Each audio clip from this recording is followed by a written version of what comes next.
Mr. President. The senator from New Hampshire. Thank you, Mr. President. I rise today to speak about a very important issue. It's a fundamental constitutional issue for this body and part of our duties in the Senate, in the Congress, and that is to ensure next week the funding for the government expires at the end of the month. And with only 1 week until the current government funding runs out, it's our responsibility to work together and to make sure that the government keeps running, that we don't disrupt people's lives, that we don't end up spending more money because we shut the government down to reopen it, and that we provide the certainty with all of the challenges we face at home and, of course, the threats we face abroad. An issue that has come up that is a very important issue, and that is an organization called Planned Parenthood, and holding Planned Parenthood accountable in the wake of deeply disturbing videos that discuss the appalling practice of harvesting the organs and body parts of unborn babies. Like Americans across all political spectrums, I was just sick to see the content of recent videos that have been disclosed that show a callous disregard by officials at Planned Parenthood for the dignity of human life. These videos have shocked the conscience of people across our country because this organization does receive taxpayer funding.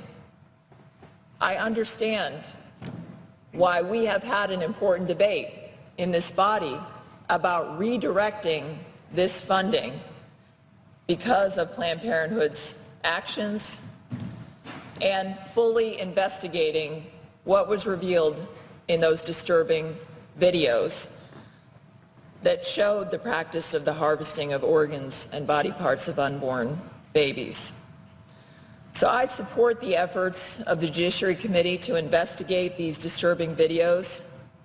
And I also don't believe that it's appropriate that taxpayer funds should be used to fund a private organization that performs hundreds of thousands of abortions each year and that engages in the horrific practices that were shown in these videos.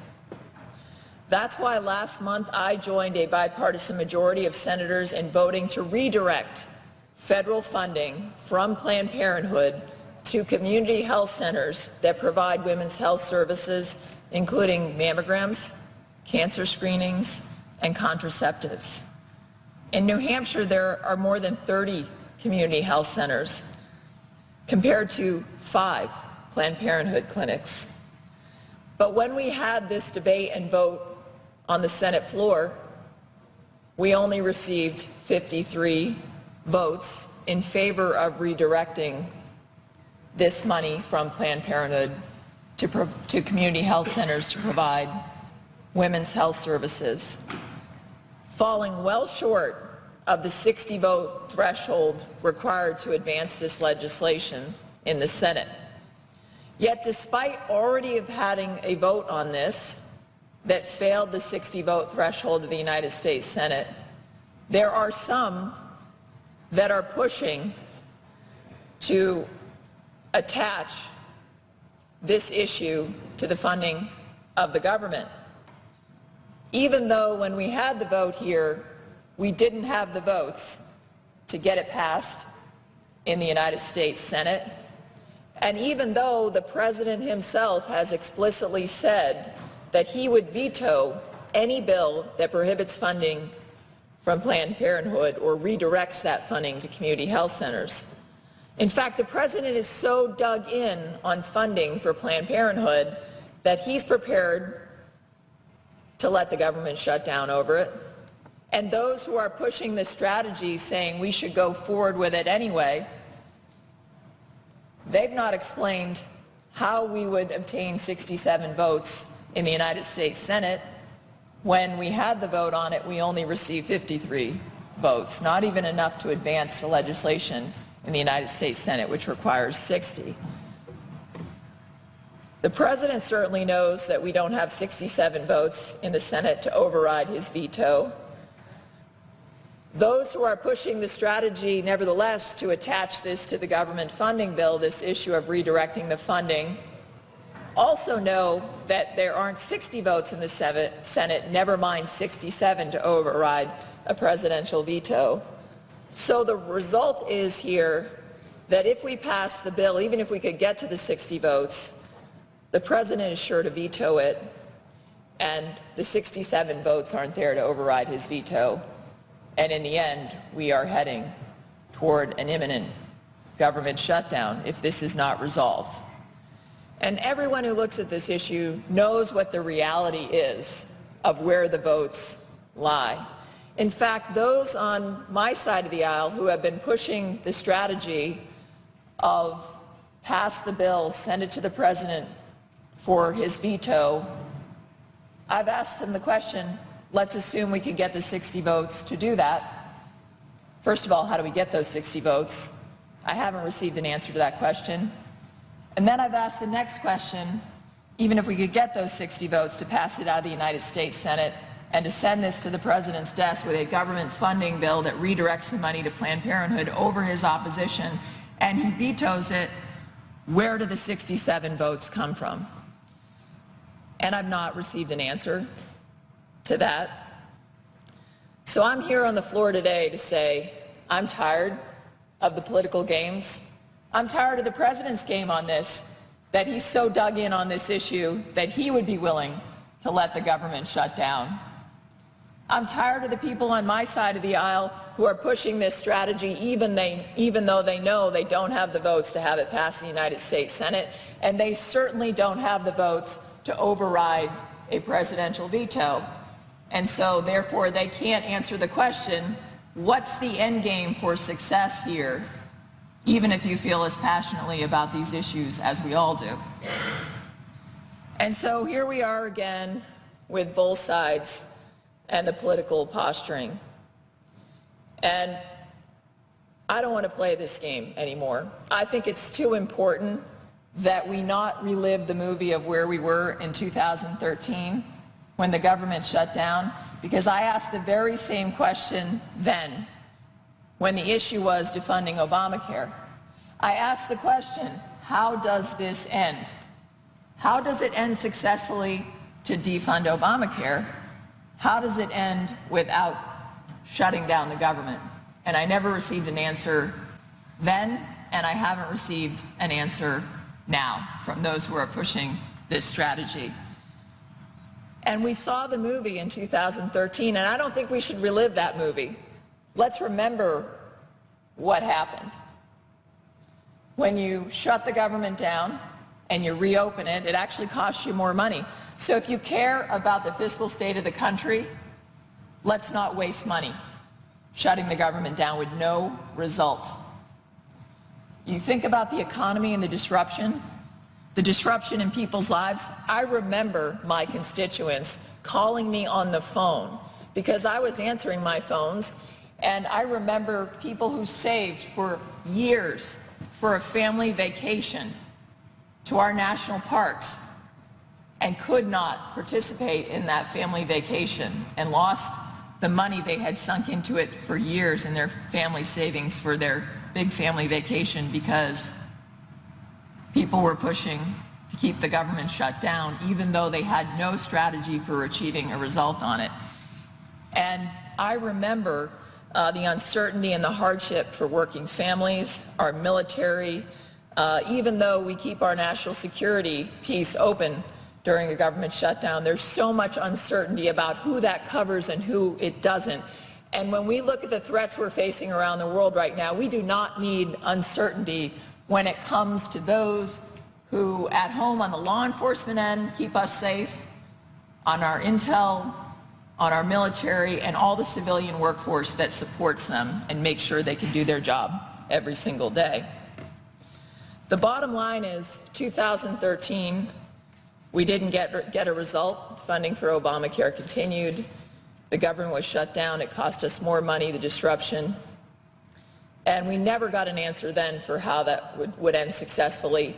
And here we find ourselves again, same group of people pushing same strategy on the Planned Parenthood issue, saying we should shut the government down again, even though they cannot answer the question, how do we get to 60 votes? How do we get to 67 votes so that you can actually achieve a result here?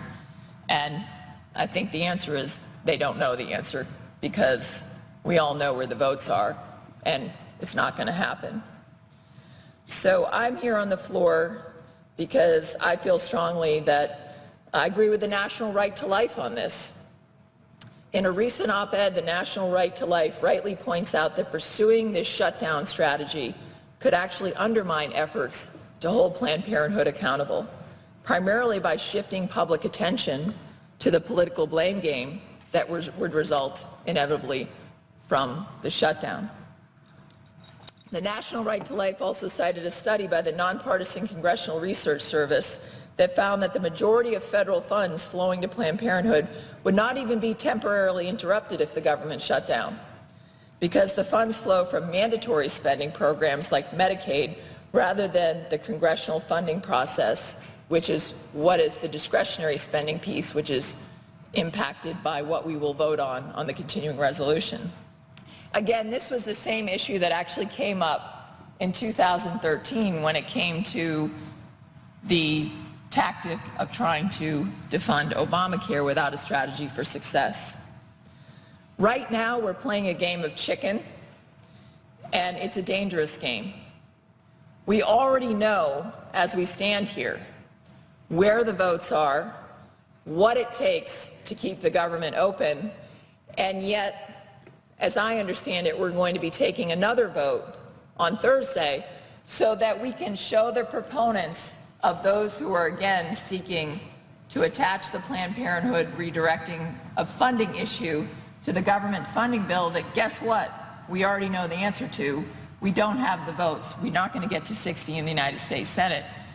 Never mind the 67 it would take to override a presidential veto. So we all know what it's going to take to keep the government open. And I think we should have that vote now instead of continuing to have the political show votes that show to people where we know the votes already are on this issue. And that means a clean funding bill now, so that we aren't wasting time, so that we aren't bringing ourselves closer to the brink of a shutdown. And so in good conscience, while I fully support redirecting the money from Planned Parenthood to community health centers to serve women, I cannot in good conscience participate again in this process, one that would ensure that we come closer to the brink of a shutdown when I've not heard a strategy for success. I think the American people are owed an answer to the question, what is your strategy of success if you're threatening to shut the government down? And I would ask the same of President Obama, if this is such an important issue to you that you're willing also to participate in this exercise of threatening a shutdown. Is this that important to you when the money can be redirected to community health centers that provide services to women? That said, it's time to quit the games on both sides of the aisle. I came here to solve problems, and that means we need to address this issue now. We should have the vote on the clean funding bill now. We should make sure that we keep the government running, given the challenges that we're facing at home and abroad, so that we do not have shutdown 2 and relive the movie that we did in 2013 that was not a good one for the country. So I hope that we will take the vote right now instead of continuing to play political games on both sides of the aisle while the clock ticks down. This is a very important issue for our country, and I'm prepared right now to vote with the bill that'll keep the government funded. With that, Mr. President, I thank you and I yield the floor, and I note the absence of a quorum. The clerk will call the roll.